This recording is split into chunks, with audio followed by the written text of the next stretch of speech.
Welcome to story time with a Nightingale. And today's story is. What do we have today? Let's see. We have Nightingales, Volume 2. Ooh. The Nightingales, Volume 2, by our friend Gallus. As a nightingale, I feel compelled to put, quill to parchment and record my thoughts regarding my knowledge of our order. If one day the nightingale should vanish from Tamriel, then let this tome serve as a reminder of what we once were, and dispel any rumor or heresy about our purpose and, motivations. I will attempt to relate the scant bit of knowledge I have of our history to the best of my ability. It is my hope that in the future someone else may happen upon this writing and amend it in order to expand the record of our existence. The history, of course, begins with a well-known tale, the tome The Real Baranziah 9, which mentions a bard named Nightingale, who tricked Queen Baranziah into revealing the location of an artifact called the Staff of Chaos, which he later claimed for his own. The story goes on to reveal that Nightingale was a powerful imperial battle mage named Jager Thern in disguise, and that he used the staff to imprison Emperor Euroseptim the Seventh. His ultimate goal was, to assume the form of the banished emperor and sit upon the throne in his stead. In actuality, the individual identified as the Bard Nightingale was not Jager Thorn at all. This master of disguise was a Nightingale thief known as Draven Ingar. Jager Thorn hired Draven, once of the greatest master thieves in Skyrim, to seduce Baranziah and, to coerce her into revealing the location of the Staff of Chaos. After the staff was given to Jager, he attempted to eradicate Draven, but, his Nightingale abilities aided his escape. And Jager searched for Darian but eventually he had to abandon the pursuit in order to enact his plans involving the Emperor. It is interesting to note that the history refers to Jager Thorn as Nightingale.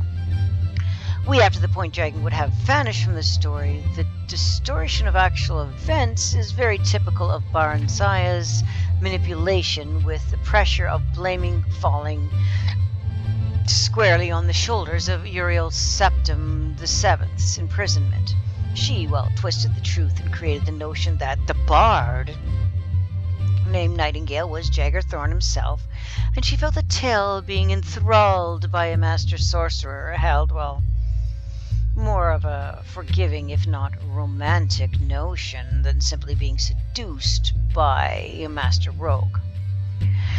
Some also further speculate that eliminating Draven from history was her attempt at protecting the reputation of Jager Thorn, whom she was rumored to have been quite fond of. Darwin had escaped into Morrowind after Jager Thorn's pursuit and, rejoined the Irduigi family, who held an estate quite close to the border of Skyrim, which allowed him to perform his Nightingale duties at the sepulchre if need arose.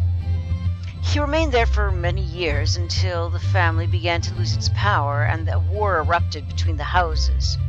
Not wanting any part of it, and feeling that Jager Thorn was no longer a threat, Darren left his homeland behind and settled in the Rift under the guise of a miner.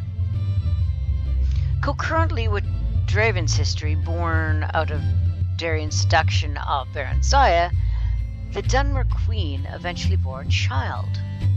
This child, whom Baranziah abandoned with a midlife wife in an attempt to keep her Nightingale story valid, eventually grew into adulthood and, well, struck out on her own to find her father. Calling herself Drowsy, she overturned every stone in Skyrim, looking for any traces of Darian. After, well, an unknown number of years passed, she finally located him in a small mining community called Shore Stone. He was quite elderly now and no longer the spy rogue that had seduced Baron Zaya. But nevertheless, he was still Drowsy's father, and he treated her as such in the remaining years of Darian's life.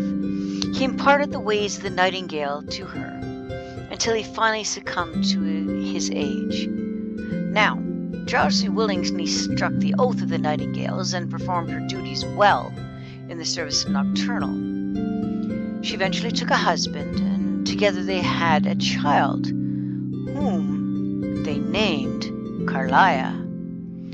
Like Drowsy's father did for her, Drowsy taught Carlia the art of thievery and how to survive in Skyrim living as a rogue. She intended to pass the Nightingale mantle on to Carlia, but had to wait until the time was right to reveal it. When she was old enough, Carlia struck out on her own, wanting to ply her trade in larger cities. She eventually found her way to Riften and joined the Thieves' Guild, under my own leadership at the time. As Carlia slowly climbed the ranks of the guild, I watched her progress and saw how much her mother, in her methods after survival several years past, I received word that Drowsy had been killed defending the Twilight Sepulchre from a band of mercenaries. So, it became time for the mantle to be passed. I traveled to Nightingale Hall with Mercer Frey, and together we inducted Carlia into the Nightingales. I will relate my own history in my next volume, and, well, perhaps as I uncover more information, the history of Mercer Frey as well.